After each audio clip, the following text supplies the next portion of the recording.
Welcome to Dakshana.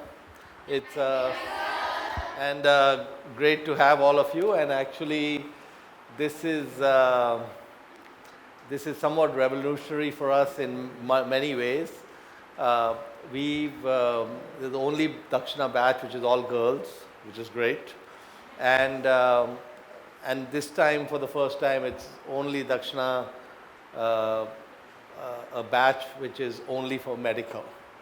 So your seniors from Silvassa uh, were engineering nerds, but all of you are going to make people healthier, which is better. So that's it's good to see that, and uh, and so we'll we'll see how many of your questions we can try to answer. I'll try to answer, and hopefully have fun going through that. So. If you have a question, just raise your hand, and then do we have a mic? So then we'll get you a mic. So tell me your name, tell me where you're from, and then you can go ahead with the question. So first question. Sir, I am Shraddha Kumari and I am from JNV Western Bihar. Sir, I want to hear the story of your childhood till now. Who inspired you? How and why did you decide to do what you do now? I don't know how many days we have to go through my childhood, but I'll try to keep it brief. So I was born in Mumbai, Amchi, Mumbai, and the first 18 years of my life, I spent 10 years in Mumbai, 6 years in Delhi, and 2 years in Dubai. So I was in Delhi twice for 3 years each, so it was not all together. And then my 11th and 12th I finished in Dubai. At that time my father had a business in Dubai. And I went through my childhood, I went through many different schools. Every 2-3 years the family was moving somewhere, and so there was a new school. But after 8th standard, I went through CBSE. But my percentage is lower than all of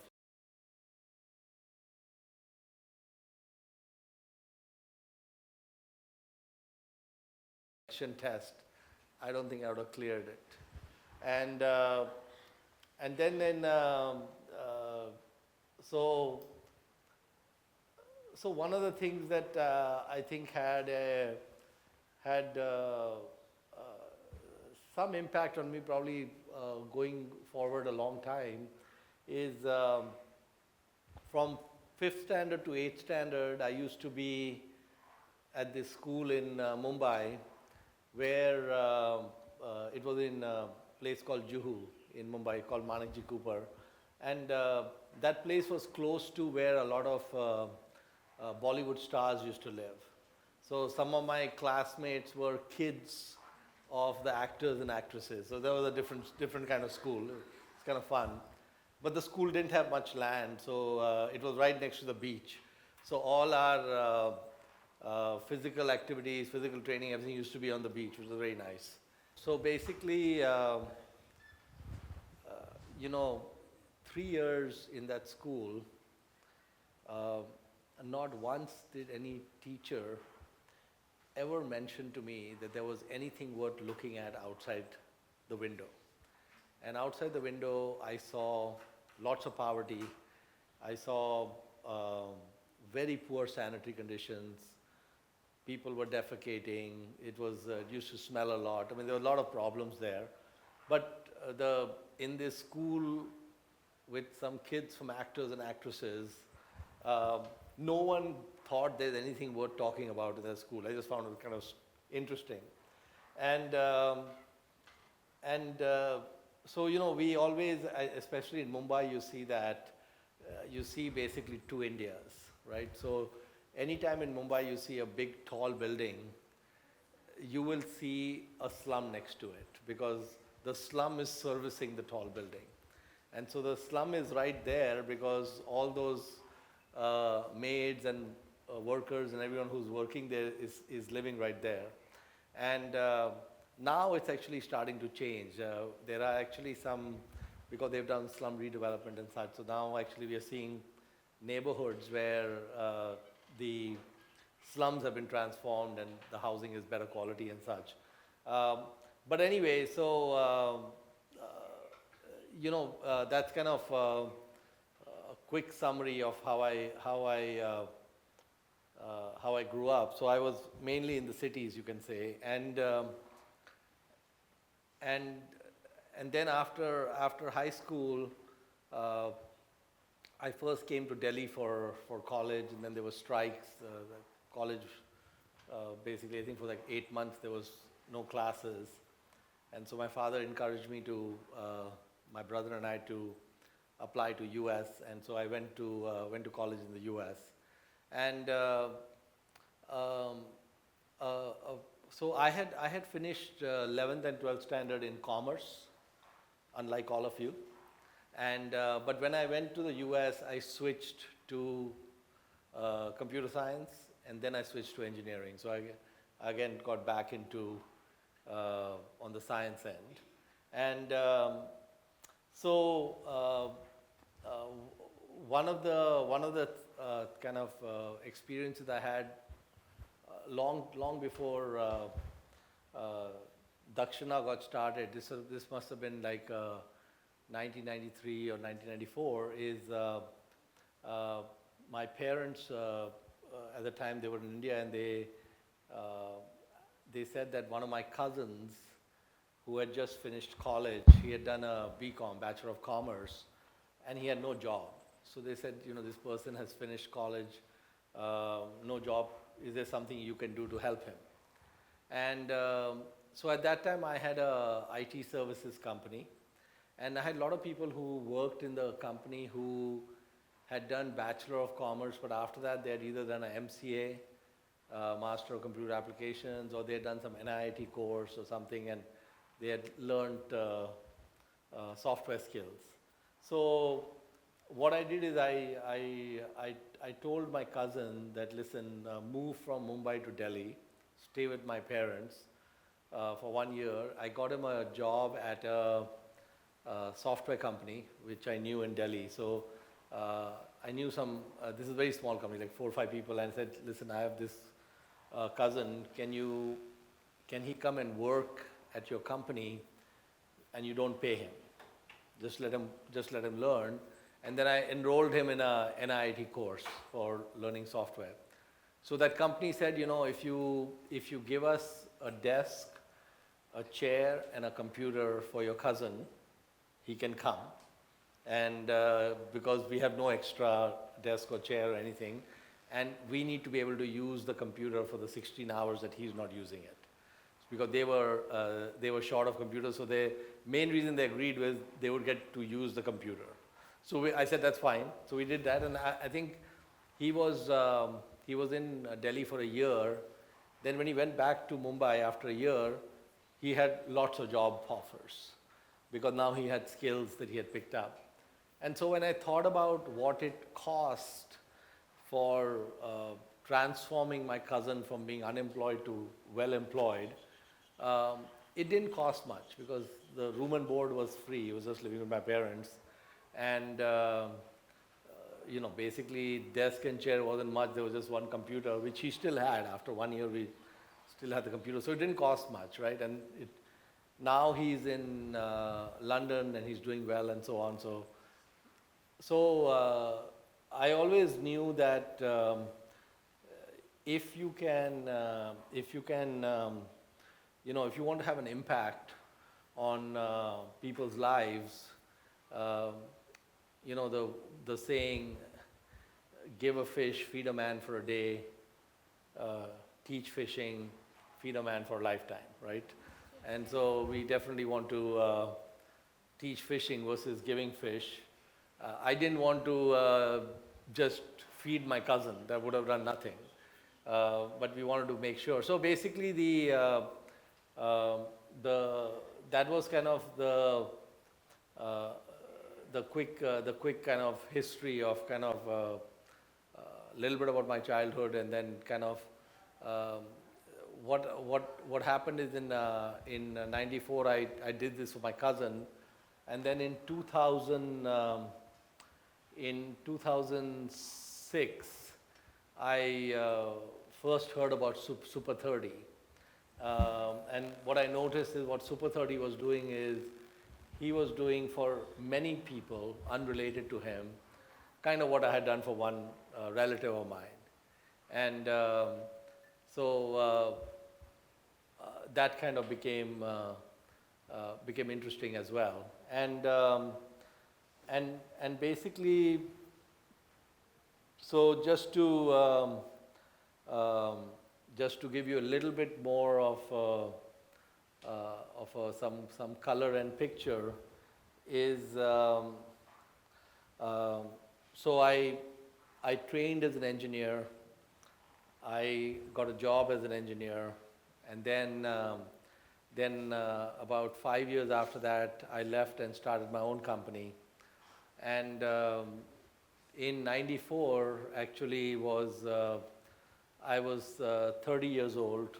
I was running this company, and I heard about Warren Buffett for the first time. Some of you have heard of him.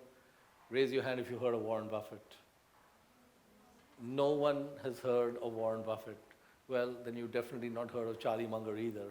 So that's okay, no problem. So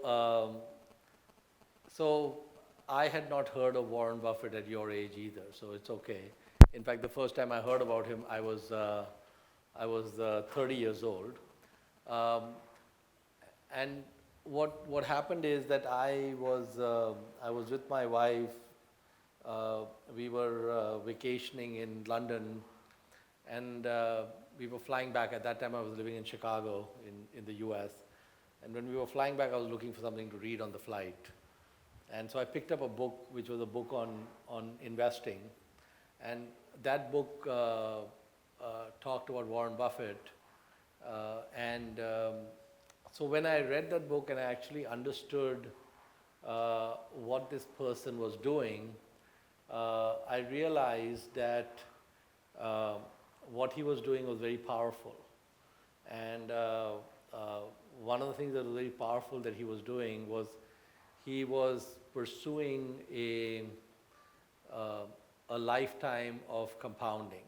That's kind of what he was focused on. And I found it interesting that he was that intensely interested in compounding. So basically, Warren Buffett had, when he was so he was born in 1930. He's still alive. He's 87 years old. Still goes to work every day. And when he was a teenager, he used to do a lot of different jobs and different things to make some money. Like he would deliver newspapers in the morning, and then just different odds and ends, and he would try to save as much money as he could. So by the time he was 20 years old, he had, do we have some chalk here? Yeah, we have it over here, right. Okay, so by the time he was 20 years old, he had $10,000 with him, okay? And $10,000 is about 6.5 lakhs. Okay? So he had, in 1950, when he was 20 years old, he had $10,000.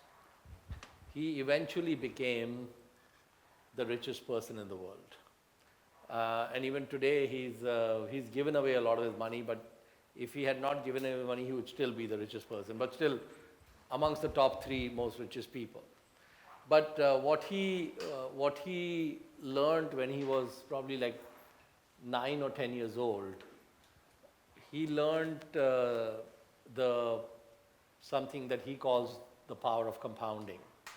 And so he understood very early in life that if he took this 10,000 and he invested it in, stock market and so on, and if he got high rates of return, it would go exponentially. So basically, if you have $10,000 and every year it grows by 24%, right? Let's say, for example, you have 10,000 and every year some bank gives you 24% interest, for example. There is something known as rule of 72, which tells you how long it takes for money to double. So you can take the number 72, divide by 24. What is 72 divided by 24? 3. In 3 years, the money will double. So if in 1950, he has 10,000, in 1953, he'll have 20,000. So this rule of 72, basically what it does is that if I'm getting 15% a year, it's an approximate rule. I can do 72 divided by 15, it's approximately 5. So it's not an exact rule, but it just is a rule of thumb. So in that case, at 15%, it would take 5 years to double. If I got 10% a year, how long would it take to double? 7. And if I had 7% a year, how long will it take to double? 10, right? So basically, if you take a number like 10,000 and in 1950, and then you say it's 2018, right? How many years is that? 68. Okay. So because we want to make the math easy, let's assume it's not 2018. Let's say it's 2019. So how many years is it? 69. Okay. And so what's 69 divided by 3? 23, right? So if we have 23 3-year periods, it is 2 to the power of 23 times 10,000, right? You start with 10,000. Every 3 years it doubles. We have 69 years. He's not dead yet. The actual table says he'll live for another 5 years. So he'll get 2 more doubles. So the thing is, what is 2 to the power of 23? So I like to make the math easy. So what we'll do is, we'll do 2 to the power of 10 times 2 to the power of 10 times 2 to the power of 3. Okay? What is 2 to the power of 10? Right. So forget the 2, 4. We'll just do it's 1,000, right? Then the second one, another 1,000 and 8. So we'll change this. We'll change this to. So I put the commas the way we put it in the US, so I would know what's happening. So this would be it would be 80 billion dollars, right? He actually did higher than this. His net worth right now is, I think, about 87 billion, but he's given away about 30 billion to help make the world a better place. And he eventually will give away the whole thing. But basically, this kid in Omaha, in the US, figured this out at the age of 10. Okay? He told his parents when he was 10 years old that by the time I'm 35 years old, I'll be very wealthy. And by the time he got to 35, he knew he was going to be the richest person in the world. And he became the richest person in the world. There is a quote in the Upanishads which Buffett doesn't know. Very important quote. Your deepest desire is your destiny. Okay, so if you focus on something very intensely, it is going to come true. It's very powerful to focus. So this kid in Omaha understood compounding. He didn't even understand how to invest. He just knew how compounding works, and he pushed it, and he spent his whole life understanding how to get that 24%. He worked on that. So the thing is that when I was 30 years old, I read about the kid. At that time, by 1994, he had been already compounding for 44 years. It has already been 2 to the power of 15, right? And he was doing 35% a year, 50% a year in the first few years. He was even above 24. So when I heard about Warren Buffett in 94, I was 30 years old, I thought to myself, ये तो ज़बरदस्त फंडा है, you know, जो मेरे को school में नहीं सिखाया, not in the CBSE curriculum. You know, CBSE curriculum doesn't have Warren Buffett. They teach you about compounding, but they don't teach you how to make money. They just teach you compounding like some periodic tables are taught to you. You know, nothing special about it. So I thought that basically, if we basically have this ability to compound, that it's a powerful ability, because humans don't have a easy, because compounding is geometric, humans have difficulty thinking about it, because we're normally used to thinking arithmetically, not geometrically. And so in 94, when I heard about this, I had about $1 million that I had just made because I sold a portion of my company.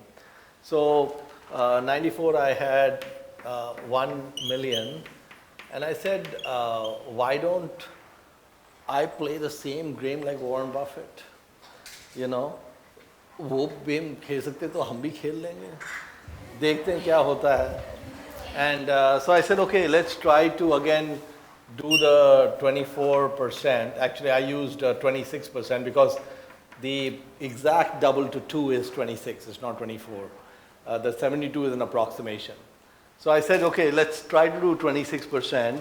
I was 30 years old, and I said, let's go till we are 60. So we should be able to add 3 zeros. So it should become 1 billion, right? We're adding 3 zeros. 1 billion is about 6,500 crores. So start with 6.5 crores, end with 6,500 crores. And 6,500 crores is a way better number than 6.5 crores. And so I said, we'll try to see if we can do this, play a game. And so now, you know, so I started in 94. Now it's 2018, or you can say actually, because I run it through December, we finished 2017. So how many years have we finished? 23. So 23 years. Now if you take 21 years, let's say, for example, so 2 to the power 7, what is 2 to the power 7? 128, right? And then if you assume this is, let's make it 2019, we would be at 2 to the power 8, right? And 2 to the power 8 is 256. So basically what should happen is I should be at 256 million if it's working, right? And I'm now at like about 200, approximately. Your deepest desires is your destiny. 5,000 years ago. So but they don't have it on the board. Maybe tomorrow, put it on the board. Okay? So right now, I would say make your deepest desire going to AIMS. But if you're intense about it, you'll get there. So the thing is that, so what Buffett is also doing is, what makes him interesting, that's why people like him, is not only is he making a lot of money, he's giving it all away. In fact, his kids will not get any of it, he's giving it to society. He gives the money to the Gates Foundation, Bill and Melinda Gates. And so I also said that it'll be fun to play a game of compounding, and it'll also be a fun to play another game of giving the money away. So I like to play math games. Math is useless if you don't play games, right? अभी आपका तो PCB हो गया है ना? Unfortunately, math is gone. Are you happy about that? You're sad about it? Who loves math? Raise your hand. Nobody loves math. Who loves physics? Raise your hand. Oh, we got some physics lovers. That's good. What about chemistry? Chemistry, you like chemistry? Some interest. What about bio? The whole class is interested in bio. Pretty good. Okay, it's important to pay attention to math. What are we doing here? We're doing math. Okay, it's important to pay attention to math. So the thing is, so I thought I'll play a second game. You know, the first game is a game of compounding, right? We're playing that game. After I saw that this game is working, I said that we have to play a second game, which we have to give the money away. And we also want to give the money away in a somewhat elegant mathematical way, right? You don't want to be random about it. You want to be kind of mathematically elegant about it. So what I decided is that, like when my wife and I, we crossed 50 million, we would give away 2% every year, right? So the compounding engine is at 24%, right? Eventually the giving engine needs to get much higher, but I thought that if we start at some basic level to try to understand how it's going, then we would do, and then at 100 million, we would make it 3%. At 150, we'd make it 4%. And at 200, we'd make it 5%. Okay, so that it's gradually, not only, so it increases over time. So in 2006 actually, we crossed 50 million for the first time.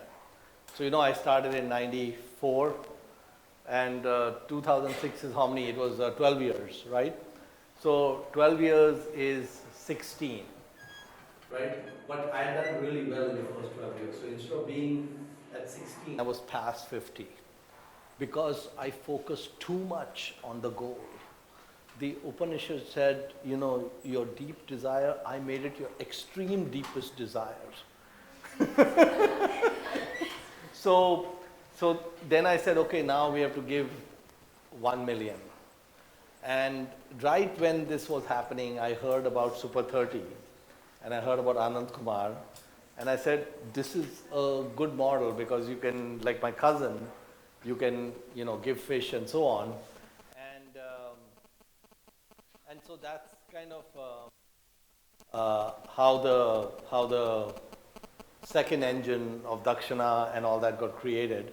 But let's get to the next question. So, yeah, go ahead. I am Parsadas from JNV Morigao, Assam. And my question is, what motivated you to start such a big foundation, and what's the secret of your success? Okay. Well, have a seat, Varsha. And you know, you may be surprised to know I've been to your JNV. And when I went to your JNV, you had not even entered the JNV. I think the year I visited, 2010. pardon? 2008 to 2010. Moregaon, actually, we started, yeah, maybe it started, no, I think it started 2007. Yeah, so I think I probably visited Moregaon, my guess is in 2008. I think probably 2008 is when I visited. How old were you in 2008? So not in the JNV. So 4 years before you arrived, I went to your JNV. And it was a very nice journey. It's a nice place. Well, so the thing is, regarding Dakshana, so I already told you we want to play math games because math games are fun, right? And so we have this one engine, which is the engine of compounding. Then we have to find a second engine, right, which is the engine of giving it away. So the second engine, when I thought about it, I had to think about a few things, right? So one of the things we need when we do compounding is we need to know something known as length of runway. Okay? What is Buffett's length of runway? So Warren Buffett's length of runway, because he's 87 years old, we can assume 92. When he's 92, he may pass away. Let's assume 92 or 93, he passes away, right?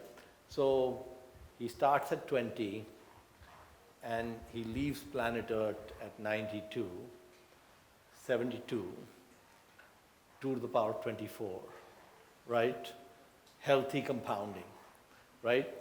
And so we need to know the time. So I looked at when I'm going to die, because I need to know when I'm going to die so that everything can be mathematically made elegant. And so my date of death is June 11th, 2044. Okay? So when it happens, please show up to the funeral. Will you show up? No one showing up. You'll show up? It will be held at a central point. So it'll be easy for you to get to.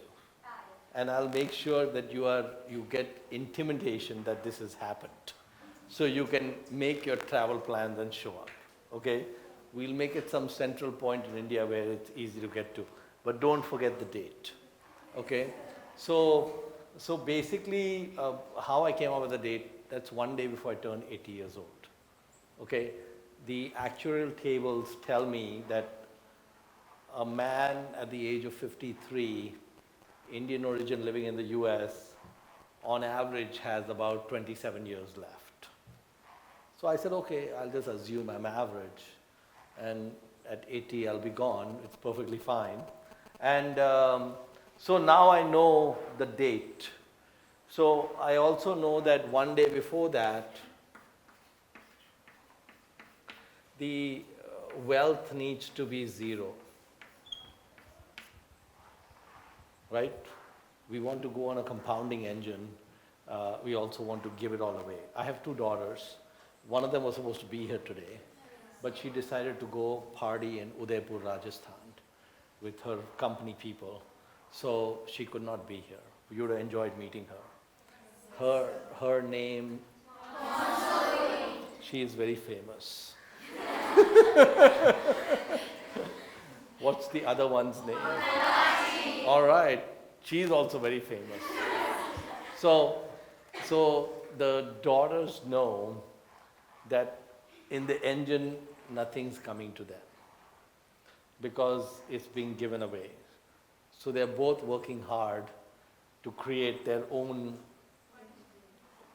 engines and own everything. So the good news about them is they already know compounding since age of 14. They're very clear on the engine, so I don't think they're going to have a problem. So now we know that when I was in 2006, I was 42 years old, right? In 2006, we crossed 50 million. So I knew that in the next 38 years, we have to go to zero, right? So there's one engine which is increasing wealth, right? The second engine is trying to decrease wealth. But the thing is that the decreasing engine is now at 5%, right? We're doing 5% a year, right? Because we crossed the 200 million. And the increasing one is, let's say, greater than 20%. You know, it's still at a good clip. So the net result is the number will keep increasing. But at some point, the two curves need to flip the other way, where the giving engine needs to be higher.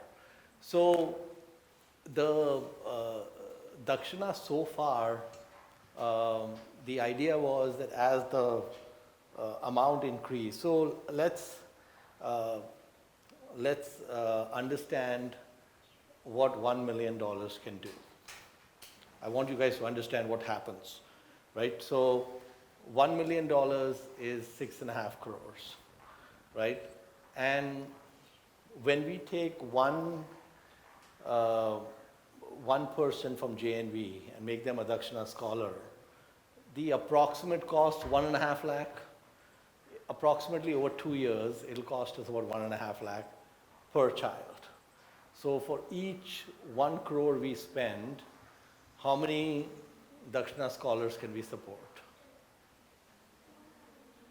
Raise your hand. You're mumbling, but you're not raising your hand. If 1.5 lakh supports one scholar, how many scholars get supported with 100 lakhs? 66, right? So let's say 60. You know, I can't do exact math. I do what my mother calls mota hisab. Don't do mota hisab in your papers, only in this classroom. So 60 kids we can support with 1 crore. How many kids can we support with 6 crores? 360, right? And if you take 6.5 crores, you can say another 30. So 390, right? So so basically, when we started in 2007, we could support 400 kids. And basically that's approximately what we were doing. At that time we had 8 locations and we took 40 kids in each location. So we had about 320 kids. So approximately it was matching the 1 million. So when the program first started in 2007, we started in 7 locations. And then when you get to 2017, and if we get to, or let's assume it's 2018. Let's say 2018, it's 200 million.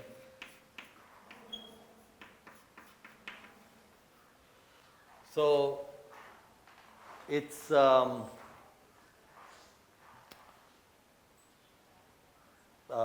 much is it? That's 1,300 crores, right? So we have 200 times 400,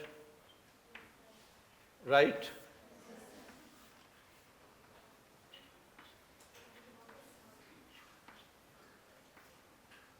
Is that correct? Yes, sir. Is that okay? So that means we have 200 times and for 80,000. This year we are supposed to take 80,000 kids. Maybe I'm doing the math wrong. There's something wrong. Let me figure out what's wrong. None of you found any math problems here. So 6 crores, we said 360 kids, 6.5 crores, 400 kids, and then we have 200, no, it's not 200, it's 10. we're giving away 10 million a year now. That was the mistake. 5% of 200. So if we are giving 10, then we are 10, 4,000. Next year we're supposed to take 4,000 kids. And how many kids did we take in how many kids will we take in 2018? We'll take 600 in the valley, and then so we are actually going to take about 1,100, maybe 1,000 or so kids. Okay? So we have a problem. All of you have problems. I have problems too. So the issue we have now is I told you compounding is geometric, right? It's going to keep going. It's going to exceed total number of kids in the entire Navodaya system, right? So, for example, we can't, if you look at 4,000, when we test all the kids in Navodaya, and we find kids who can qualify for JEE and qualify for NEET and all that, we can't get more than 500-600 kids. That's basically the number, like in your case, we found you. And so we are reaching what I would call upper limit. So now what we're trying to do is we're trying to go to state schools, other school systems, like the Pune schools or Andhra social welfare schools, other different schools. So the Navodaya system has very few kids, right? Because it's an elite system of the best kids. The other government schools have huge number of kids, but very low quality. Not the kids, the quality of the education, okay?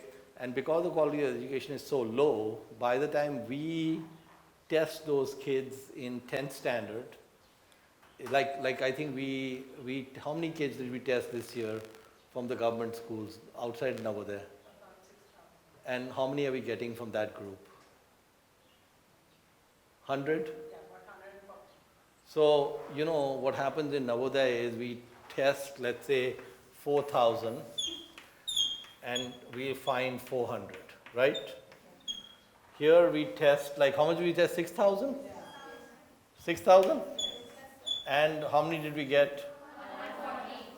100? 140? Okay, so we got 140. So, and the 6,000 that are being tested, they are coming from a pool. How many kids did we get the data for? Like this would be coming from a pool of how many? 50,000? No, not so much. Like Okay. Delhi schools were not so much. But Delhi was good. But for example, the Andhra schools have how many kids? Yeah, that will be a large number, yes.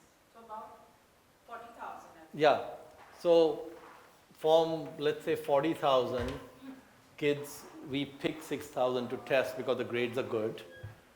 And then from the 6,000, we get the 140. And so you can see that for us to get to 4,000 kids is a problem. Now, the problem does not end there, right? So let's say, for example, we fast forward 9 years. So we have the 200 times 8, right?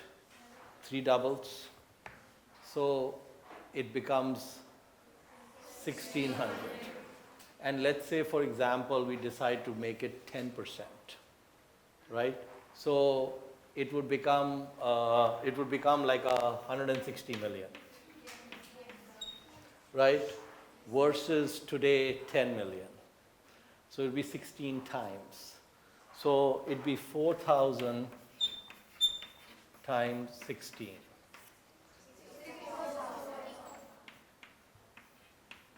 You know how many kids are there in Navodaya at any one time in 10th standard? नहीं, वो तो एक नवोदय हो गया ना, सारे नवोदय मिलाकर. Raise your hand. I'm sorry, how many? So approximately 40,000, 35 to 40,000, right?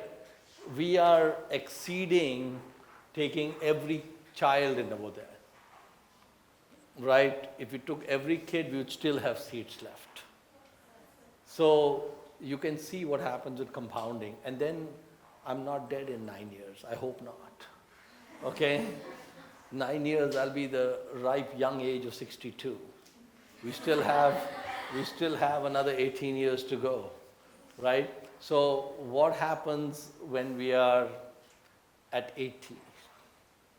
And the second thing that happens is, in 9 years, we're supposed to take 64,000 kids if we have spent all the previous money. But what happened the last year is, I told Sharmila and Colonel, please bring 4,000 kids. They didn't listen to me. They only brought 1,100 kids. So sad. I told them bring more kids, they didn't. What can I say? But the reason they didn't is the system doesn't have capacity. So now we are building more dorms and classrooms in Dakshana Valley and so on. So your question, I'm not trying to improve the world, and I'm not trying to improve your life. I just like to play games. Did you understand? I like to play games. There is a side effect that you are going to go to medical school, but it's only a side effect. The main thing is to enjoy playing the game, right? So I love to have conversation. Like you haven't met Colonel Sharma yet. One of these days we'll try to bring him to Silvassa, okay? So I met Colonel Sharma recently in Mumbai, and I explained to him my problem. And I said, Colonel, we need to dramatically increase in a major way. So Sharmila, Colonel, everyone agreed that what will happen at Dakshana is, if you look at 2018, 2019, 2020, let's take these 3 years. In 2018, we'll take probably about 1,100 kids. In 2019, we'll probably take more than 2,000. And 2020, we'll take more than 3,000. Okay, that's the plan. We have not many plan beyond that. But the thing is, even to get to these numbers is a huge amount of work. Lots of construction, lots of testing, lots of finding the kids. Then, the bio faculty is not good. We have to find 20 times more bio faculty. तो अगर एक bio teacher नहीं मिल रहा है तो 20 कैसे मिलेंगे, right? I'll be depending on you becoming bio teachers. Okay? We'll need some doctors to come back. Okay? All right. So anyway, to answer your question, Barsha, basically we are just playing games, and the big foundation and all those things is just a side effect of compounding. And the thing that happens with compounding, there are some interesting effects. So Warren Buffett is a very rich man, right? He's 87 years old. 99% and 2/3, 99.7% of his wealth came after he was 50 years old. Okay? So when you run the numbers of the compounding engine, most of the benefit comes at the back end, right? Because the back end is when the numbers get really large.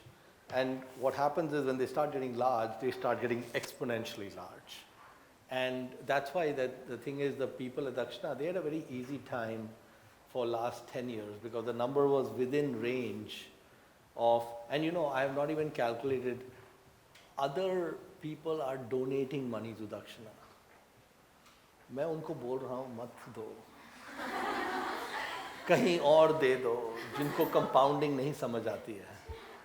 But then Sharmila handles all her CSR responsibility. Just recently she talked to PayPal.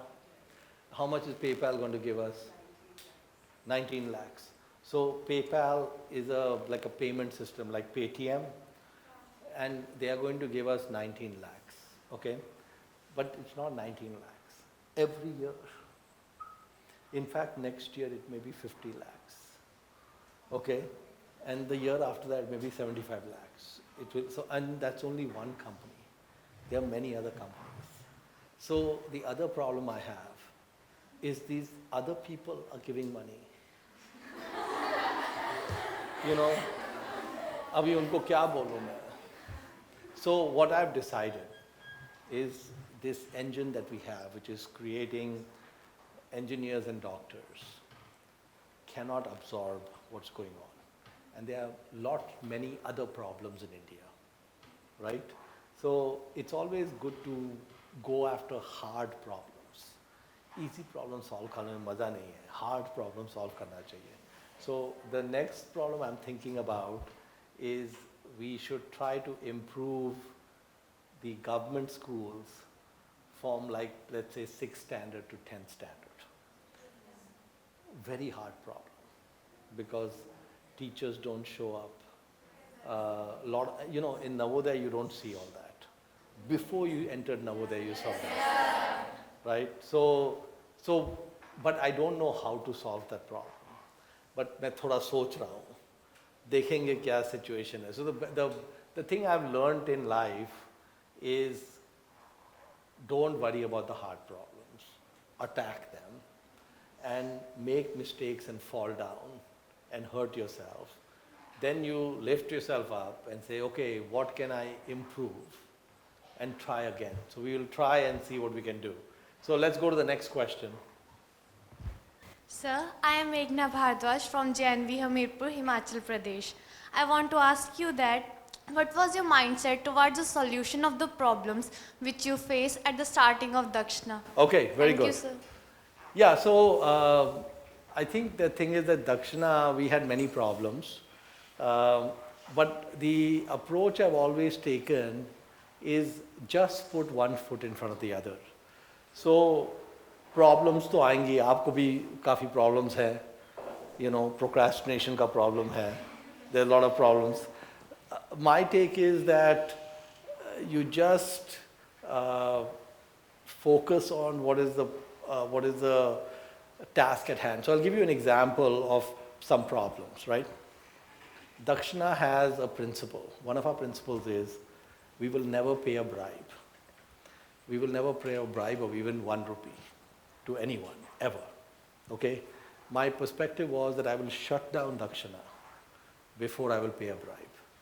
So if I'm forced, someone says, ye bribe dena hai, nahi to tumhara kaam nahi hoega, I'll shut the whole thing down, but I will not violate that principle.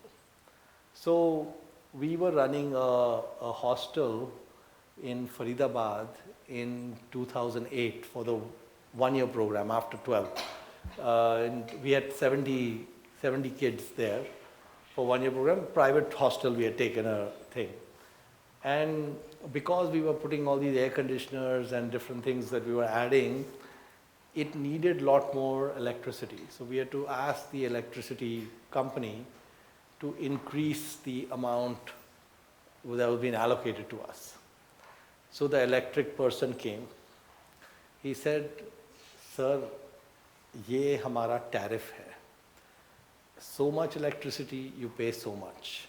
So much, you pay so much. So when we looked at the tariff, we said, this doesn't look official. He said, no, this is not official. This is a bribe. But what we have done is we have standardized the bribe. So we don't have to negotiate with people. We just made it that the bribe is a fixed chart.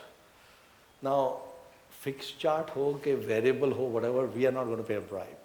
So we told, listen, we are non-profit. We are trying to improve the world.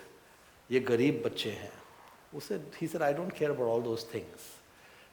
Hum bhi gareeb hain. That's what he said. Sir, hum bhi to gareeb hain. Okay, this is what he told us. And he said, you have to pay the bribe or you will not get the electricity you need. So what did we do?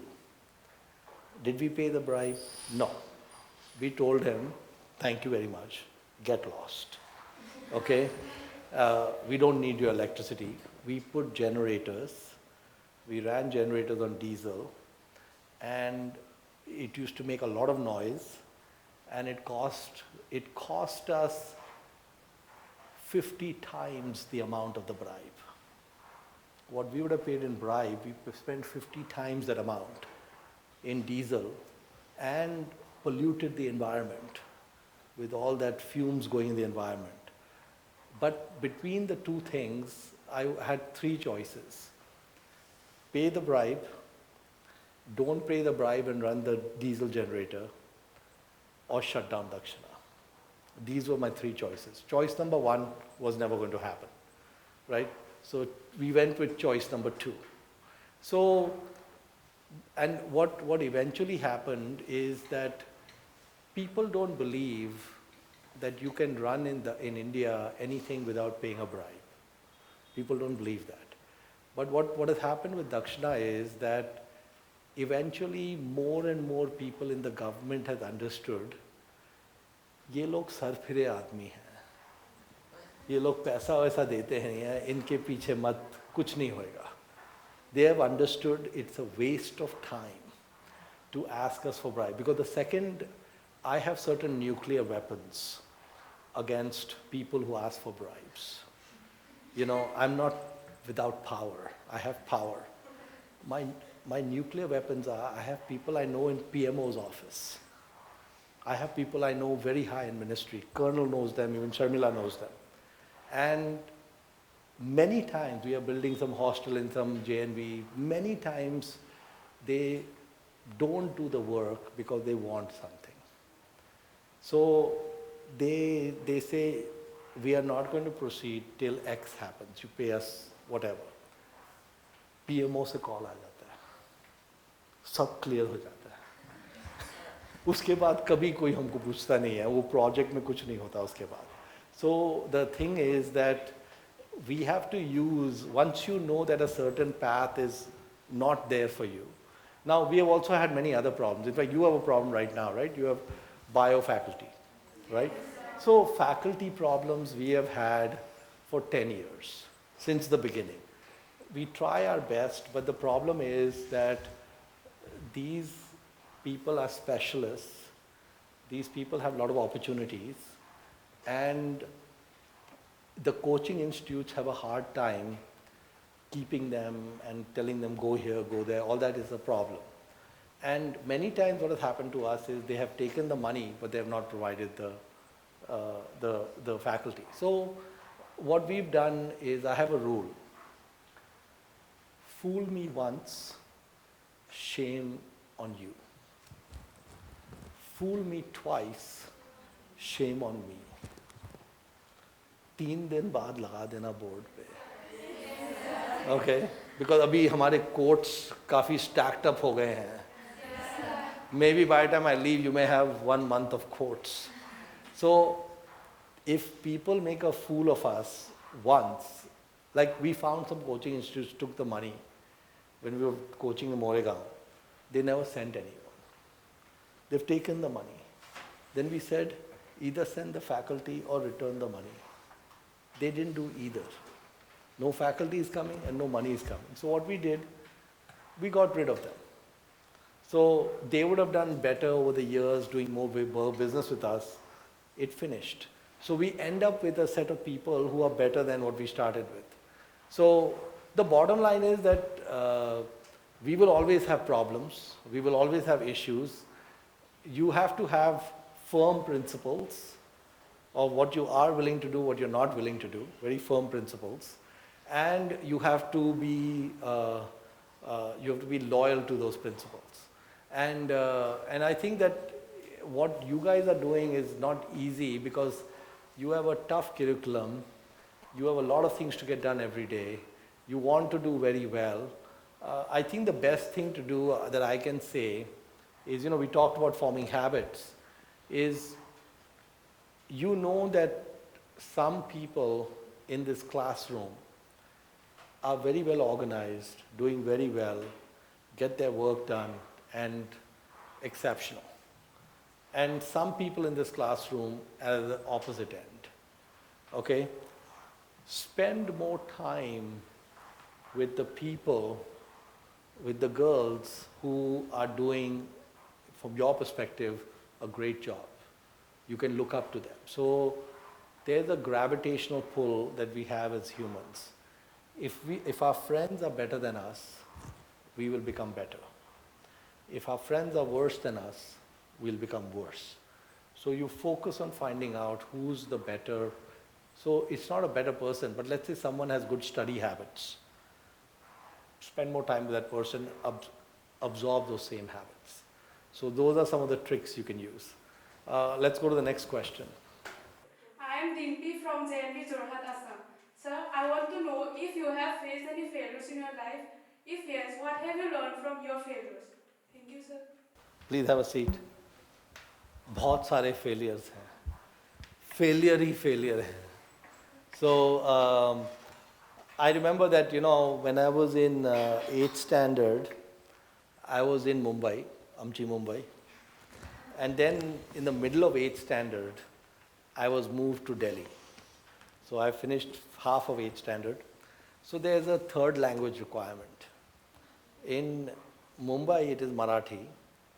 And in Delhi, it was Sanskrit. And you have to clear the third language before you get promoted, because it's a requirement that you have to clear it.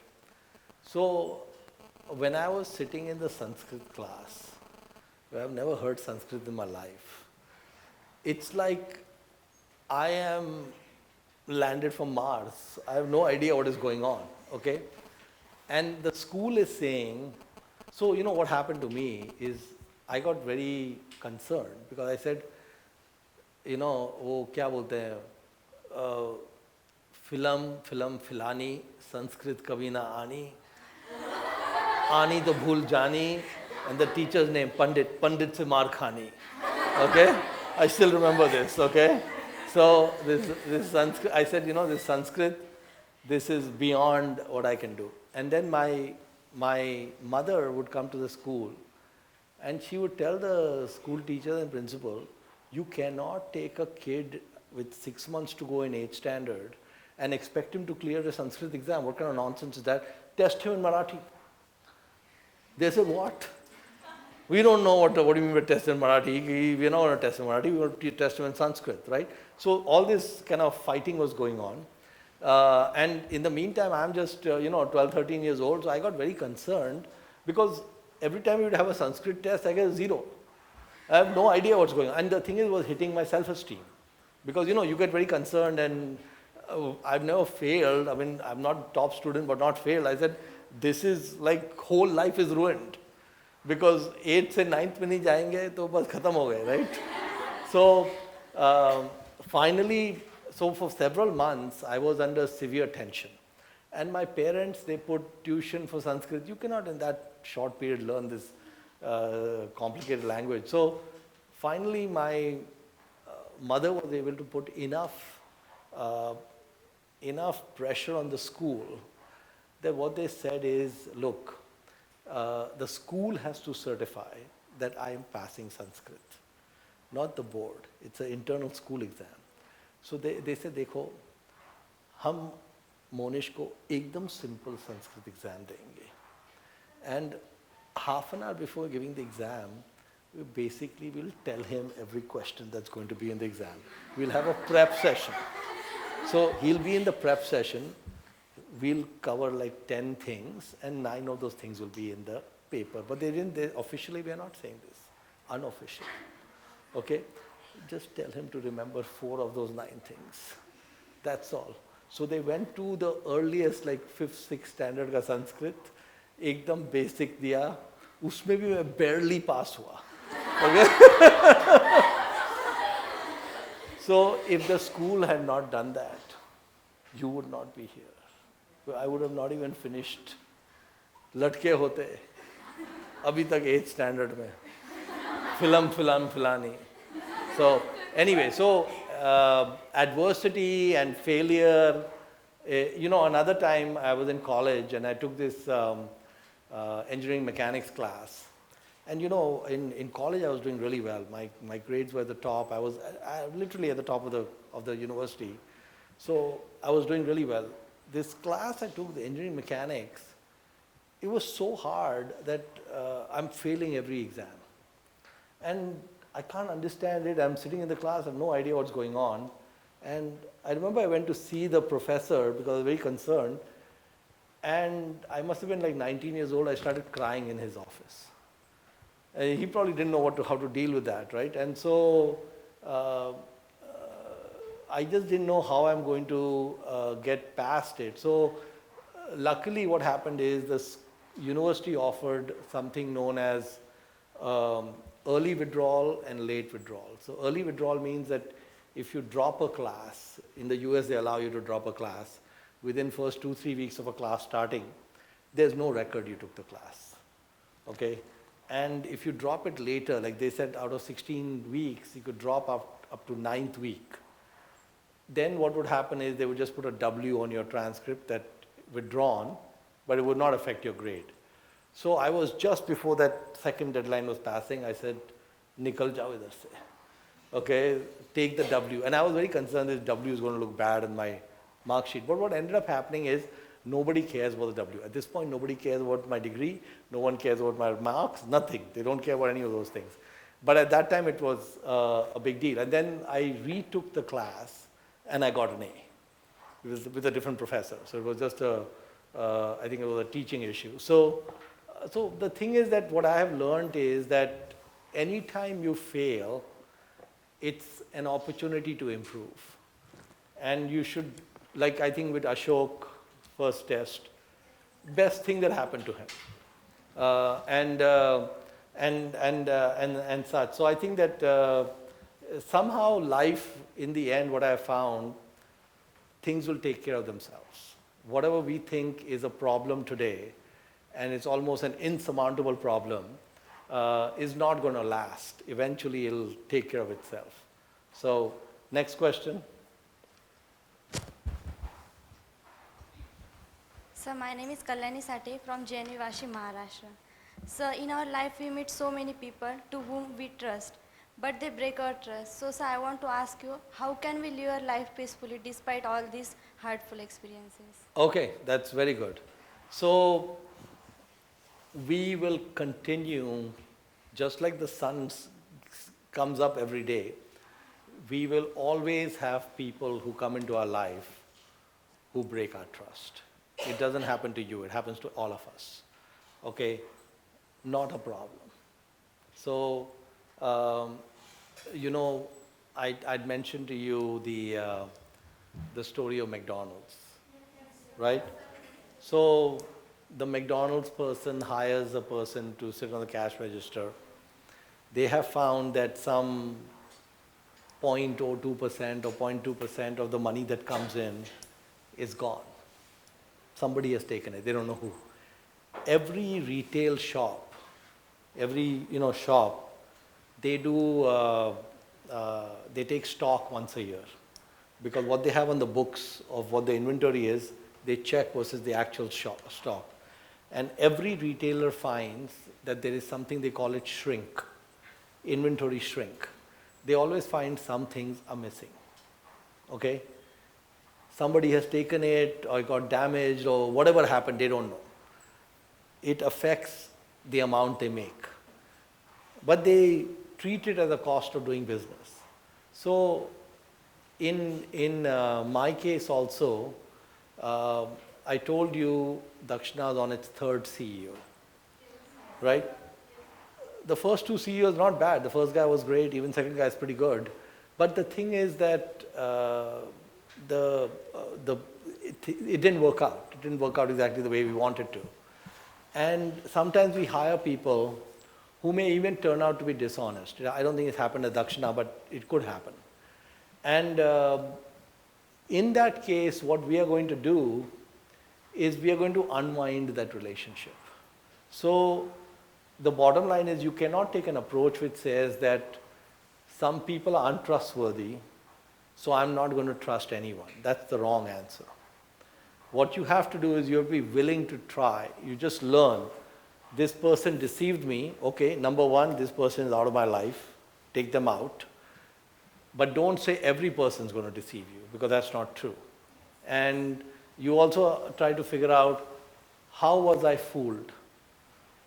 What happened in me accepting that person into my life that I could have known before that may have helped me? Sometimes you learn some things about that.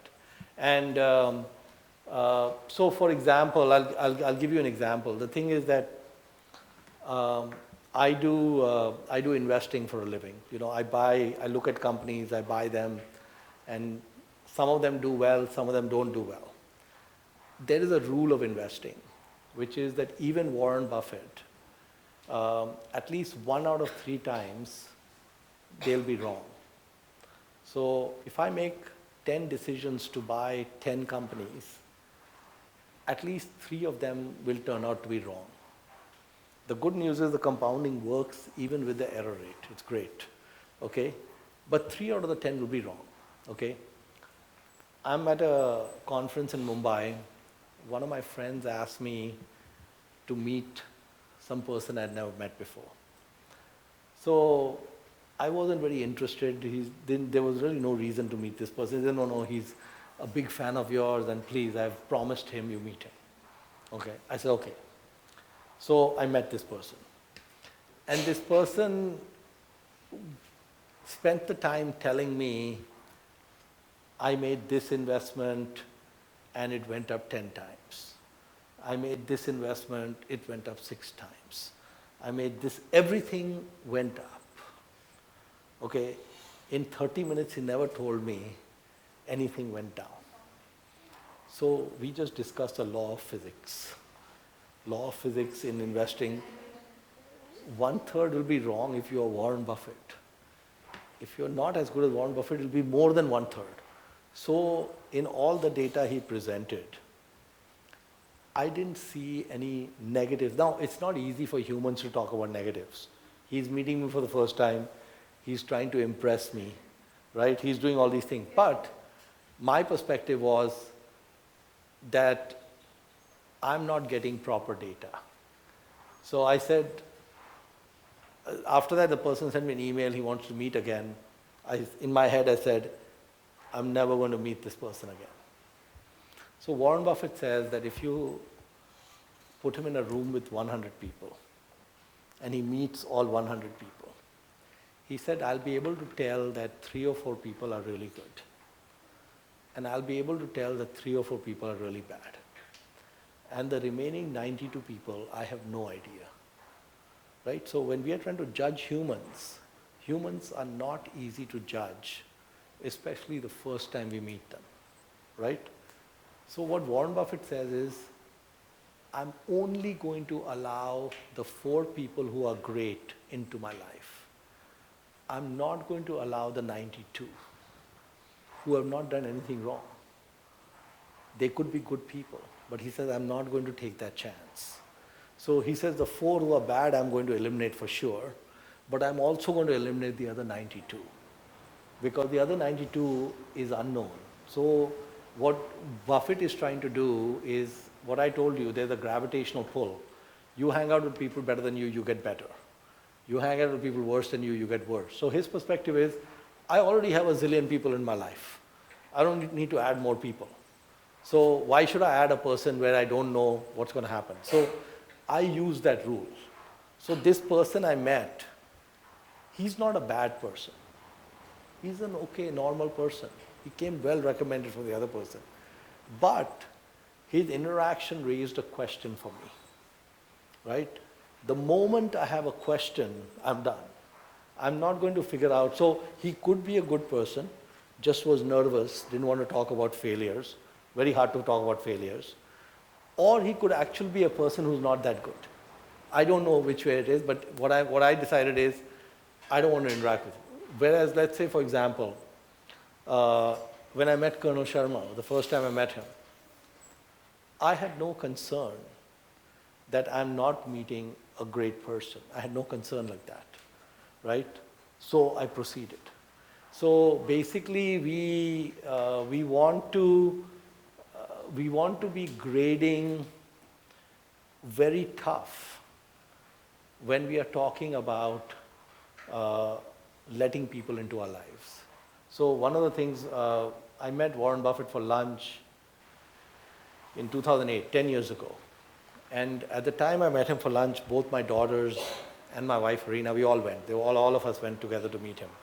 So both Monsoon and Momachi were sitting next to him on both sides. And at that time, they were like 10 and 12 years old. So old enough to understand what he was saying. So he told both of them that the single most important decision you'll make in your life is who you decide to marry. Okay? He said no other decision is going to have more impact in your life than the person you decide to marry. So, what I want to tell all of you, number one, make the decision who you're going to marry yourself. Okay? Don't let someone else, don't let your parents make that decision.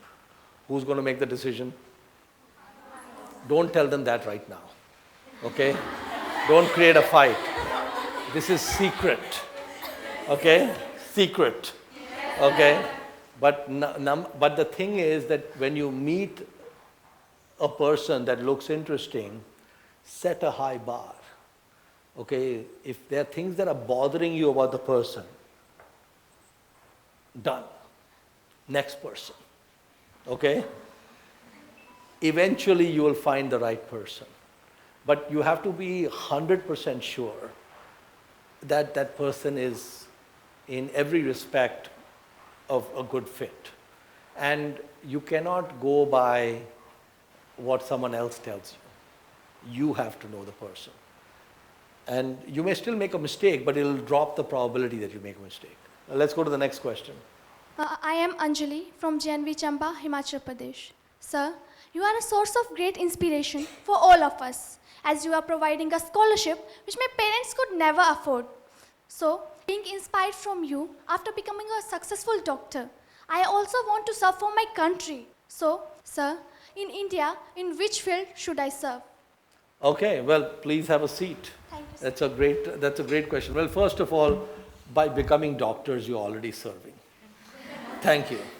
Who knows, I might be your patient one day. Make sure you do a good job. Maybe you can get me past the date. अगर all 3 साल दे दोगे मेरे को एक और double हो जाएगा. Try to get me to 83, okay? So the first thing is that you're already helping humanity just by the, and the second is in terms of, going beyond, there's 100 different ways you can help the country or help people, whatever. I think what you have to do is you have to find the way that excites you or that gives you, you have a passion for it. So there may be some doctors who might put a sign that says free treatment for poor, right? You might say that I'll charge the rich, but I'll treat the poor for free. For example, you could do that, that's a simple thing to do. Or you might decide I want to do more large scale things or whatever else you want to do. I want to, make my village cleaner or whatever else. So I think the thing is that there are a lot of problems around. You can pick your problem that you want to work at. And the main thing is pick something that you're excited about. And if you're excited about something, you'll do it well. And then that will work out great. Next question? Yeah. I am Nizabai from JNV Silvassa, Odisha. So my question is, how do you feel when you see students getting admitted into medicals and engineering colleges? Do you feel satisfied or do you feel like chasing more and more dreams for Dakshana? Okay, well, have a seat. So, I told you I'm playing games. But khushi to hoti hai. So it's really, so one of the things about Dakshana, which is so exciting, is why I wanted to go into the specific thing that Dakshana does, is we can measure results. And the measurement of those results are in numbers. And you already know I like numbers, right? I am Monish Numbers Pabrai. Numbers is my middle name, right? So one of the things I'll look at is we had 40 kids in Silvassa. 2020, they'll take it? No, 2019. So 2019, you'll take your NEET exams. I'll be able to know how many went to AIMS, how many went to college, medical college. I hope it's 100% and such. And we'll know what the outcome was. And we can compare that to other outcomes in other places. And if we find a problem, then we'll figure out how to fix that problem. But one of the things Dakshana has done over the last 10 years is we have continuously looked at results and then tried to look at, like in Moregaon, the batch that you never saw because you were so small, is that only about 9 or 10% of them went to IIT. Out of 40 kids, I think no more than 3 or 4, it may have been less than that. In Moregaon, we had a lot of problems. I told you we paid the money, the person never sent anyone. Okay? So now typically 70, 80%, 85% success rates we are getting. It's very high. And when we got the very low percentage in Moregaon, my perspective was great. Not good for the kids, but great for us because now I can see how do we increase this number, right? What can we do? And I knew what the problems were. It was very obvious what the problems were. And we focused on those problems. So the thing is, Dakshana, the good thing about it is it's metric driven. The report card we get is from an external body. So it's not like we take an internal test and Shalmila tells me the kids are so good or so bad. We don't care about internal testing is fine. We care about the external test. Because the external test, not only do you get to the college you're going to get to, we get to know what we need to improve. So for me, the exciting thing is obviously it's great to see all the success Dakshana Scholars have had, but it's also important to know how we can basically keep improving. So so there are games going on. There's a compounding game, there's a giveaway game, and then there's an improvement game. And then besides all that, there's a bridge, also a numbers game, but no money involved, just playing cards. So, all right, next question. Sir, I am Pragna from JNV Nellore, Andhra Pradesh. Sir, my question is, to become a successful businessman, you might be faced so many problems and failures. How did you overcome all those obstacles in your life? Okay, well, that's a good question. Yeah, I mean, I think their failure is one of the two sides of the coin. You know, you're going to have success, you're going to have failure, it's going to happen. And there was a Roman emperor, Marcus Aurelius, not part of CBSE curriculum. And so many of you probably never heard of him. Did any of you see the movie Gladiator? Gladiator? No. Also not playing in your hometown. So Marcus Aurelius was a Roman emperor who spent almost his whole life on the battlefield. One war after another. In his time, there were a lot of wars, and he had a lot of failures. He personally got injured a lot. He was sick a lot of the time. And through all of that, he came up with a philosophy. And the philosophy is known as the Stoic philosophy, S-T-O-I-C, Stoic philosophy. And there's something known as Stoicism, which he came up with. And the crux of the philosophy is that to encounter misfortune and then prevail is good fortune. So Marcus Aurelius believed that when we encounter failure, we should treat it as a blessing. So failure is something to be just embraced. And what we have to do is we have to overcome that failure And when we overcome that failure, we go through growth. We don't go through growth by success, we go through growth by failure. So the best thing about life is, if you get success, no problem, things are great. If you get failure, also no problem, because you're going to use it to get better. So either way, whatever happens is not going to affect you. And you should not let it. So I think that when you encounter adversity, failure, you get bad marks on a test or whatever else happens, you use it to, how can I improve from this? And how can I get past it? Now, if you just take the test result and get depressed and don't do anything, then that's not good. You have to push and take it from there. Next question. My name is Ritika Turki and I am from JNV Raigad, Chhattisgarh. I want to ask that, do you fear anything and how do you overcome your fears? And I also want to know that what has been the happiest moment in your life till now? Okay, we'll have to think, have a seat. Thank you. Yeah, I mean, I think we all have our demons, we all have our fears. I already told you about my fear of Sanskrit, right? And I told you about my fear of that engineering mechanics I took. And there have been several events in my life, but probably no different in anyone else's life, where you're going to encounter things which are going to be hard to deal with. It's just part of the life experience.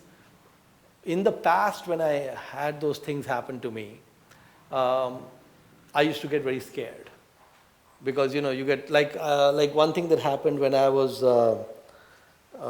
20 years old is I was studying in the US and my father went bankrupt. He lost all his money and they didn't have money for themselves. They could not send any money for our fees, my brother and I. And I really had a fear that I'm going to be in nowhere land where I'll have to abandon my degree. And then none of these things get recognized in India. I have to restart. And then there were a lot of questions in my mind.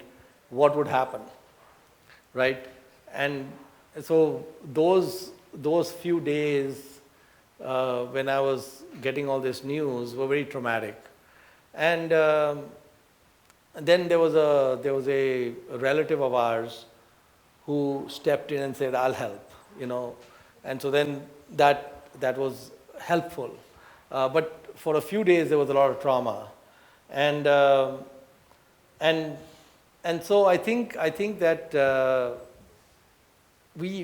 what I have learned now is not to fear failure. I actually now I'm actually much better at being able to take quite significant issues that may come up without having, because I've seen in the past that Marcus Aurelius and all that you basically confront challenges. Don't fear them, confront them.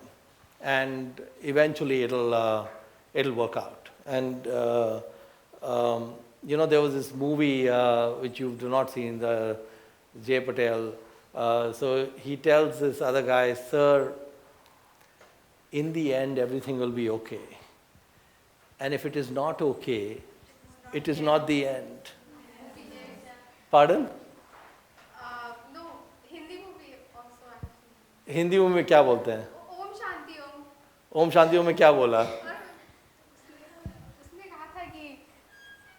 उसने कहा था कि something ऐसा कहा था कि अगर ending अच्छा नहीं हो तो इसका मतलब ये नहीं है कि पिक्चर अभी बाकी है मेरे दोस्त. That's right. Okay. Yes. Please put it on the board. 5 days from now? 6 days from now? Okay, we can put some Hindi quotes too. That's right. So have a seat. So bottom line is that the English version of that was, it will be okay in the end. If it's not okay, it's not the end. And exactly with Om Shanti Om, you can use that too. Long live Shah Rukh Khan. And I think happiest moments, the happiest moment probably was the birth of my daughters. probably, but if you exclude that, because that's going to be a common experience for most people, if you exclude that, I think it's kind of hard to calibrate happiness, but I'd say one of the most happy moments was, so when I started my first company, I was 24 years old, and what I was doing is I was working on the company in the evenings and weekends and early morning, and I was going to work with my normal job in the daytime. And I was trying to get clients and get customers and get something going. And 9 months after I started, I got the first client. But there was not enough to quit my job. A very small amount of money was coming. Then 1 month later, I got another client. Also not enough, but a little bit more was coming. Then I got a huge client. The third one was really big. And so I remember I had driven from my home in Chicago to meet this company in the next state, Wisconsin, about 100 kilometers away. And that meeting had lasted only 7 minutes. You know, the top guy I met, I only met him for 7 minutes. And after 7 minutes, he told me outside my office, I still remember the guy, Doug Sorensen, who's the chief purchasing officer, is sitting. You go to him, he'll give you the purchase order, and the purchase order was more than $1 million of services. And I was stunned. I'm trying to tell him what we are doing, and he said, my next meeting is starting, goodbye. Okay? And so before I knew it, I'm out of the office, and that guy is giving me an order, and then I'm driving back, and I remember that drive was one of the happiest drives, because what I knew at that point was next day I'm going to resign. You know, because I was waiting to leave my job. So the first 2 contracts were not enough to leave the job. This third contract was absolutely enough. So I was working so hard day and night that I had no time. I was anxious to work only on the business without having the job. So I knew that this is it. I'm going to cut the cord. I'm going to be on my own. And now I didn't know what would happen. I knew that there was enough money for 3-4 months with this contract and all that. But what I knew then is I would have 4 months of work I could do to get more business. And at that point, I could do it without any limitation of having another job or any of that. So I remember that as being a very happy time.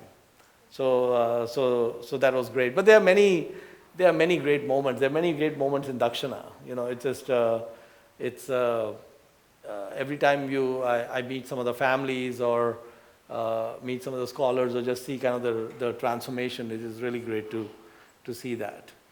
Next question. I'm Subhashri Subhashmita from JNV Jagatsinghpur, Odisha. Sir, I usually become very much tense while taking any decisions in my life. It is often painful for me to decide where to start from. So kindly give me some tips to improve my decision-making skills. Thank you. Have a seat. वो कहते हैं ना, journey of 1,000 miles starts with a single step, right? So the best thing to do is, the task in front of you is very big. The best thing to do is just break it down. And break it down means, let's say, ये करना है या वो करना है, उसका don't worry, toss a coin, okay? But what you do is just start. Don't worry whether you finish it or you get to where you wanted to get to, whatever. Just pick either one and just go, and don't worry about the other one, you'll get to it. So we have finite time in the day, and you try to do the best you can. And that's perfectly fine. And the other thing is, अगर कुछ clear नहीं हो रहा है, तो अपने friend से पूछ लो या teacher से पूछ लो. And so the main thing I think is that don't worry about, am I doing the right thing? उसका फिक्र मत करो, just do what you think makes sense and just proceed. And you know, one of the things, the other tool I can give you is something Ashok had told me, is that a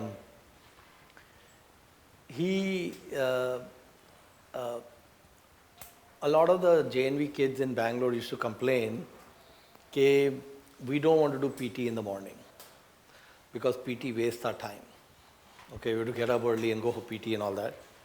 And because they said, हमको इतना सब पढ़ना है, ये क्या PT कर रहे हैं हम, right? Ashok's perspective was very different. What he said is, he knew in the morning he has to go for PT. Before the PT, he thought about a problem that he could not solve, something that is not being able to solve. And so he would look at everything, have it in his head, and in the whole PT, in his mind, he is continuously thinking about that problem. Okay, so he's using the time when someone is asking him to do something physically to mentally be somewhere else. Okay? Then again, the JNV Bangalore kids used to complain, बहुत time waste होता है line में, खाने के line में इसमें. He was doing the same thing. In the line for the food, he's processing a problem. So what he did is, he knew that he's got limited time. He just spent all his time as much as he could. And then in his case, what happened is that at that time we were forced to send the kids back to the parent JNV for the board exams and also for the JE and all they took in that same state. So the coaching came to an end more than 1 month, 1.5 months before the JE test.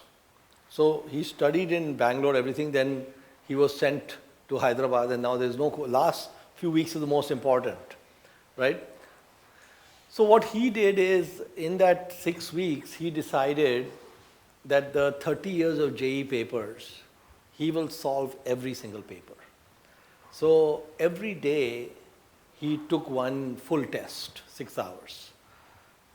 It started with 30-year-old paper, then 20, and then, you know, when the same day when he finished the test, he saw what he didn't do correctly, tried to learn whatever he could, next day took another test.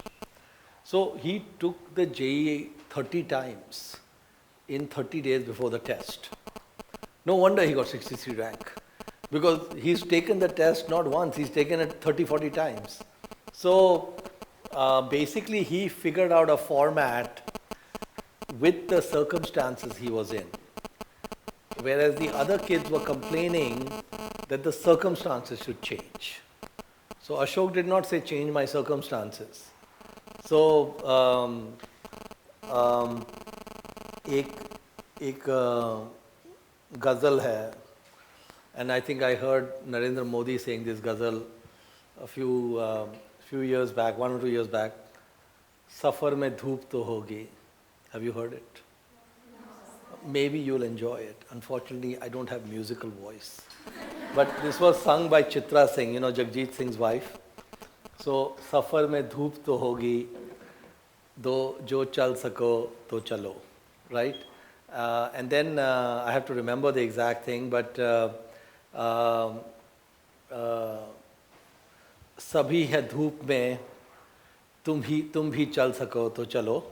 मुझे गिराकर अगर तुम संभल सको तो चलो, right? You can use me as you can push me down to lift yourself up. And it goes on, basically saying that the journey is a difficult one, but if you're willing to go with it, go with it. And so Narendra Modi said this whole thing on the floor of the Lok Sabha right after demonetization, right? Safar mein dhoop to hogi. And what he was saying is, yeah, we're going to have difficulties for a few days, but let's go, let's do this whole thing. And he didn't actually, it's actually on YouTube. When you finish someday, you can watch it on YouTube, but you can see him on the Lok Sabha floor delivering the whole talk. And then also on YouTube, you can find the Chitra Singh version, which she does a better job. So I would say that bottom line is, I think you have to you have to find a way, and sometimes you can look at the other girls to see how they are approaching it. And you can learn from them. I think that may be a good way to go, is look at how some of the more organized girls or better performers, how they're arranging their time, and then take it from there. Next question. My name is Anakha Sajid. I am from JNV Kerala. My question is, sir, you must have made one decision in your life when you thought, yes, this was the best one I have ever made, and that decision must have changed your life. Could you please tell us about it? Okay, have a seat. Thank you, sir. I was just in JNV Kottayam on December 24th, and we don't have anyone from JNV Kottayam in Dakshana except you. The one and only. So congratulations. And I actually asked your principal, why are we not getting kids from JNV Kottayam? And she just said that basically the number of kids that are applying is very small. So Kerala, you have a lot of options, so I think it becomes hard to get things. So your question was about the best decision. Yes. Yeah, I think the thing is, I don't actually look at it that way. I would say that if you look at turning points comes in life when you break the mold. Okay, you try to do things that people tell you cannot be done, right? So you kind of just go on your own. So for example, one turning point in my life was when I read the book on Buffett in '94, and I decided I'll take a left turn, right? And I went into a field where I had no training. Even now, I don't have training, And so I took a left turn. Another left turn we took. So when I was trying to convince Anand Kumar to take money from us, I wanted simple solution. Give him the money, let him take all the headache, right? He'll find the kids and train them, everything. I just have to write a check. That's all. Simple solution. I always look for simple, easy solution and keep playing bridge, right? Then he's saying, I'm not taking your money, but I like his model. So then I asked him, if we copy your model, do you have a problem? He said, no, you copy it, I'll help you, but I won't do it, right? So then I said, okay, Monish, life is not so easy. We have to now put some effort to try to copy the model. And actually the end result that we ended up with is something that is 10,000 times better than I thought. It actually worked out way better than if Anand Kumar had said yes. I think if Anand Kumar had said yes, it may not have worked out in the same way, because we didn't know there was a JNV. When I was trying to do this, when Dakshana started, or when I decided, okay, Anand is not helping us, we do it on our own, we didn't know there was a JNV system. So, but the thing is that when you're trying to do good, the universe conspires to help you. And I think another thing I have found is that anytime people start any business or any non-profit, anything they start, they don't know much. When they are starting, there are a lot of things they don't know. So one thing you have to understand is that, let's say for example, Jio aa gaya hai abhi. Yes, sir. How many of you have Jio phones? One person, two, three, four? Pardon? I thought आपको weekend में allowed है. तो ये जो 3-4 हैं, इनके phone confiscate कर देना, because they are not supposed to have phone. Just kidding.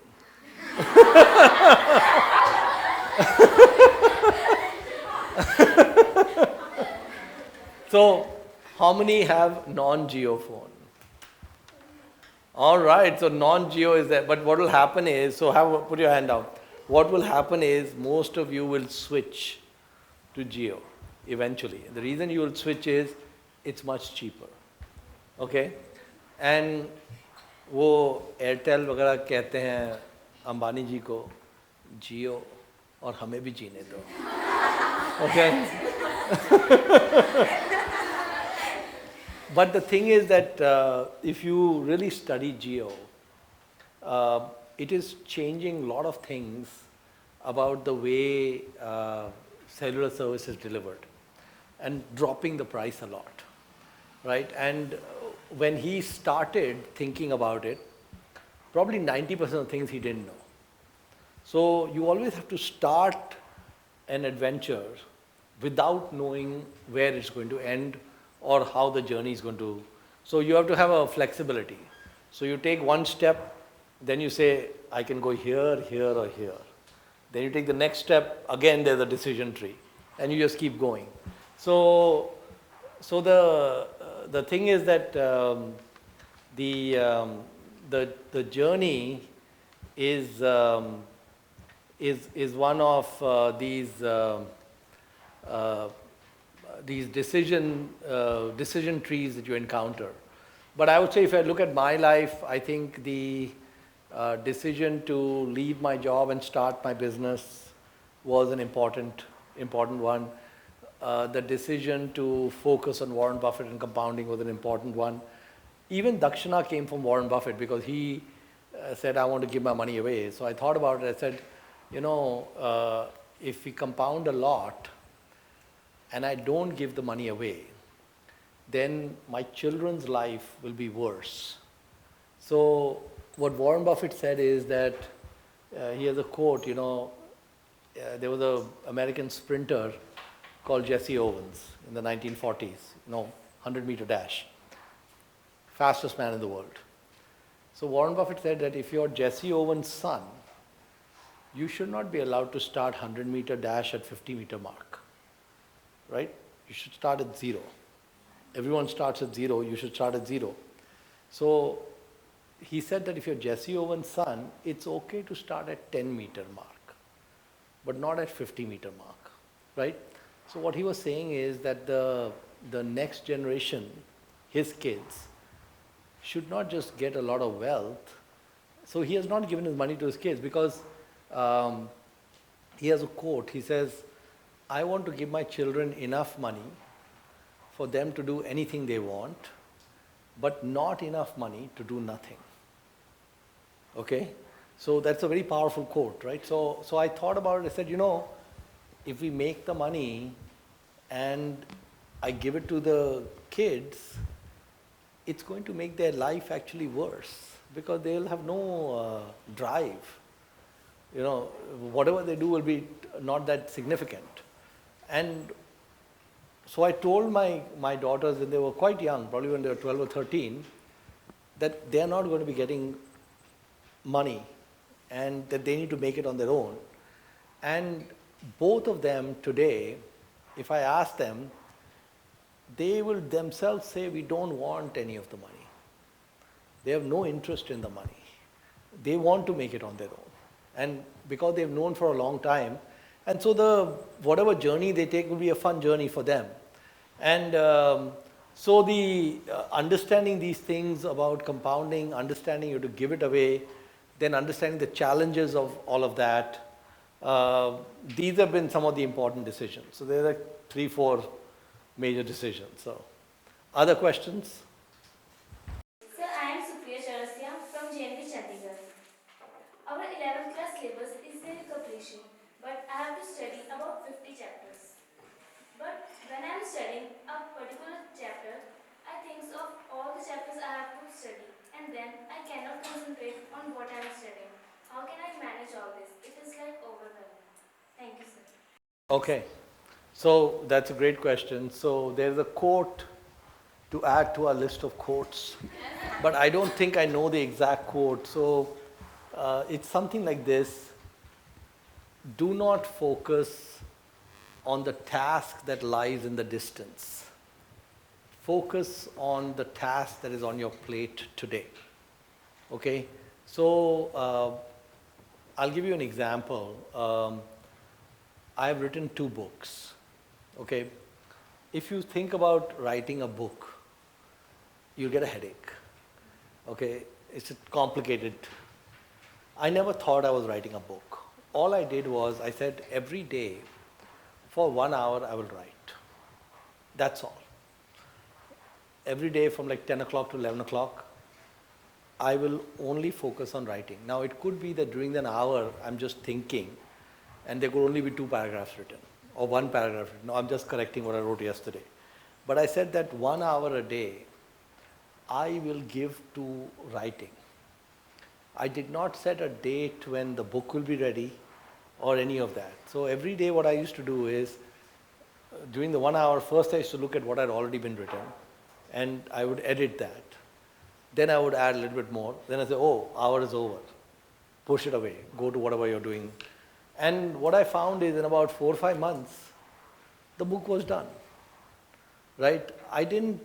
If you take the whole task, it's too much. 50 chapters, too much. Forget the 50 chapters. Basically, sit down, start solving problems. Get tired, go to sleep. Okay? Next day, pick up where you left. Just one step at a time. अगर आप सोचोगे 50 chapter है, tension हो जाएगा. Tension मत लो. Just do the best you can. Be with people who are more studious, so you don't get distracted. Be like Ashok. Whenever you're doing any other activity, think about the problems. And just keep going, one step at a time. So even I, now what I've learned, so time management takes some time to understand, but one of the things I've learned is that you always have to take a big task. Like we want to do Dakshana 2.0, which is to fix education and government schools. Is it a big task? Is it a big task? Yes. It's a huge task. More than 50 chapters. Okay? But I don't think like that. I know that is a goal at the back of my mind. What I told is, I was discussing with Sharmila when we were coming here. I said, first thing I need to do is get the facts. Okay, so I said I want to get 2, 3, 4 Dakshana Scholars, alums who are in IIT or medical. And for the summer, when they are free for the summer, I want them to come to work for us. And I'm going to give them specific tasks to do in those 3 months, because there are a number of NGOs doing a number of things in this area. I want them to go visit the schools, visit the NGOs, sit in the classrooms, observe what's going on, write down what they observe, and create a knowledge base at the end of the summer of what they have seen. And I'll sit down with them during the summer, end of the summer, I'll talk to them. My idea is that by the time the summer ends, if these 3, 4 people have spent all this time looking at all this stuff, I will have a very good idea of what is going on already. Like they'll say, we went to this school in Chhattisgarh, there are no teachers. Okay, for example, or 30% teachers have shown up, or some teachers are really good, or whatever data comes out, I'll get data. And all I'm interested in doing is, I'm not interested in solving the problem of schools at the end of the summer. That problem might take my whole life. Maybe it might take your life as well. Okay? But I want to just get the data to get the first step. Then the second step after that will be basically, we'll try to find a person who can drive it, right? And now, I don't know how we'll find that person, but we'll try. And I'm ready that the person we find is the wrong person. No problem. Unko bolenge, thank you very much. Next person will come. If I keep doing this, by the 3rd or 4th person, I'll find the right person. Right? Maybe I'll find the right person the first time, I don't know. Okay? But once I know a little bit more about what the issue is and I find the person, then we have a way to start. Then the person and I will talk frequently to go, is we want to go this way or this way, what do we want to do. But the bottom line is, I'm not looking at the big problem and I'm not looking at when that will get solved. I'm breaking the problem down. And so what you have to do is forget the 50 chapters, just make progress every day. That's all. And if you keep making progress, one day you're going to wake up and said, all 50 chapters are over, I have nothing to do. It's going to happen one day. Next question. Sir, I am Gitanjali from JNV Kathua, Jammu and Kashmir.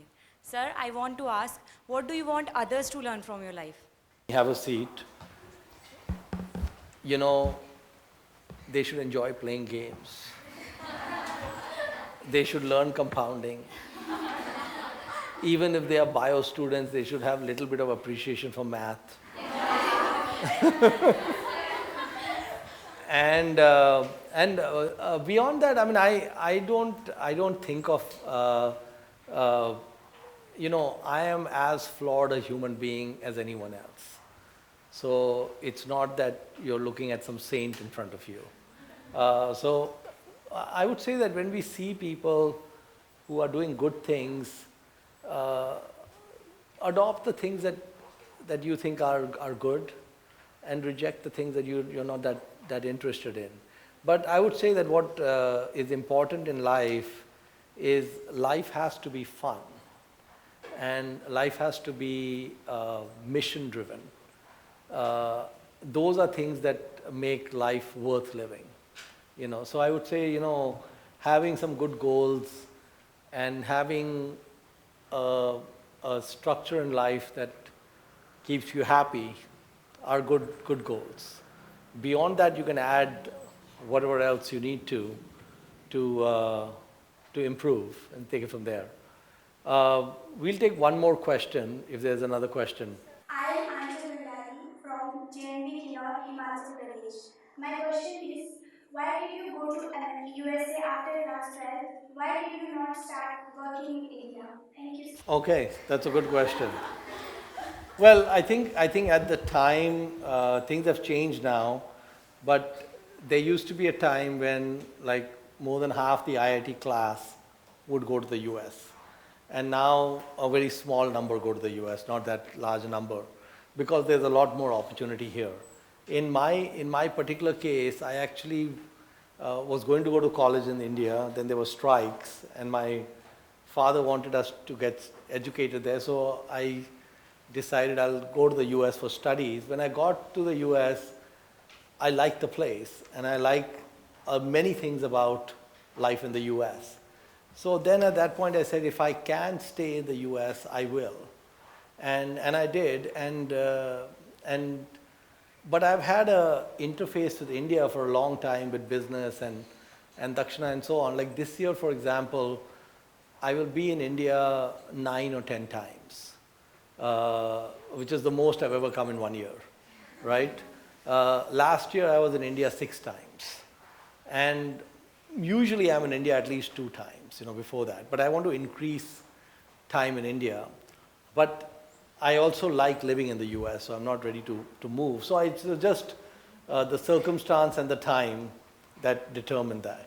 So, but it was a lot of fun interacting with all of you. Stay focused and don't worry about the 50 chapters. One problem at a time, and you'll find that the whole thing gets solved. Break it down. And don't get tense. Just be relaxed, and that will actually help you do better. So thank you very much. Okay. Thank you.